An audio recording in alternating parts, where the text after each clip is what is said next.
নেকি না করা ব্যক্তি যেন অহংকার না করে। বনি ইসরাইলের এক ব্যক্তির কথা আমার মনে পড়ছে। সে তার রবকে বলল, ইয়া আল্লাহ, আমি তোমার এত নাফরমানি করি, তুমি আমাকে শাস্তি দিচ্ছ না। তোমার এত নাফরমানি করি, তুমি শাস্তি দাও না। অদৃশ্য থেকে আওয়াজ এলো, বান্দা আমি তোমাকে শাস্তি দেই, তুমি বুঝতে পারো না।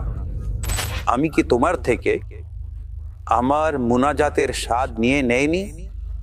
অর্থাৎ আল্লাহকে স্মরণ করে যে তৃপ্তি লাভ হয়, আল্লাহকে স্মরণ করে যে প্রশান্তি লাভ হয়, আল্লাহ তাআলা তা নিয়ে নিয়েছেন। অর্থাৎ নেকির তৌফিক নিয়ে নেয়া এটা আল্লাহর ছোটখাটো পাকড়াও নয়।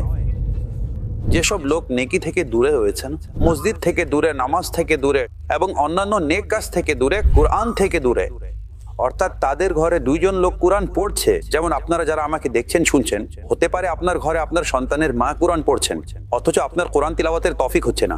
হতে পারে আপনার বাবা কোরআন পড়ছেন, আপনার কোরআন তিলাওয়াতের সৌভাগ্য হচ্ছে না।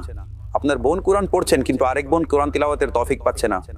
মনোযোগ দিন যে একই ঘর, একই ছাদ, আমিও এখানে, আমার ঘর একই, আমাদের সকল কাজকর্ম একই। সে কোরআন খুলছে, আমি খুলছি না। সে কোরআন পড়ছে, আমি পড়ছি না। সে তাহাজ্জুদের তৌফিক পেয়েছে, আমি পাইনি। এখন এই বিষয়গুলো নোটিস করার মতো।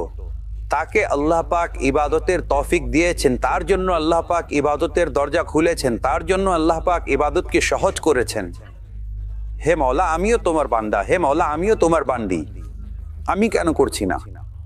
আমার জন্য খুলে দিন, আমার অন্তরেও নেকির আগ্রহ জাগ্রত করুন, আমাকেও ইবাদতের স্বাদ প্রদান করুন।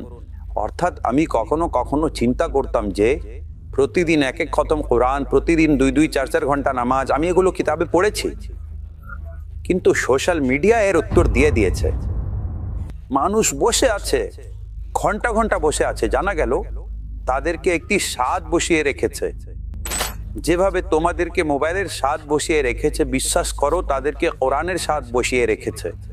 তাদেরকে আল্লাহর দরবারে কিয়ামের স্বাদ দাঁড় করিয়ে রেখেছে। তারা দাঁড়িয়ে আছে সিও রবের দরবারে এবং গালি আছে, রুকু করছে না, তিলাওয়াতের পর তিলাওয়াত করে যাচ্ছেন। তারা সিজদা করলে সিজদায় নিজের রবের তাসবিহ পাঠ করে যাচ্ছেন। তারা কোরআন খুললে তো এক পারা খতম, দ্বিতীয় পারা খতম, তৃতীয় পারা খতম পড়েই যাচ্ছেন। আপনি বলবেন এটা কিভাবে সম্ভব? তাই তারাও হয়তো অবাক হতেন যে এটি কিভাবে সম্ভব। ঘন্টার পর ঘন্টা বসে থাকে, 4-4 ঘন্টা, 5-5 ঘন্টা টিভির সামনে বসে আছে, 4-4, 5-5 ঘন্টা মোবাইল নিয়ে বসে আছে। এটা কিভাবে? এটা এভাবে, এটা এভাবে। তাদেরকে তাদের রবের মোহাব্বতের স্বাদ ইবাদতে ব্যস্ত রেখেছে আর তোমাদেরকে গুনাহের আকাঙ্ক্ষা ইবাদত থেকে দূর করে দিয়েছে।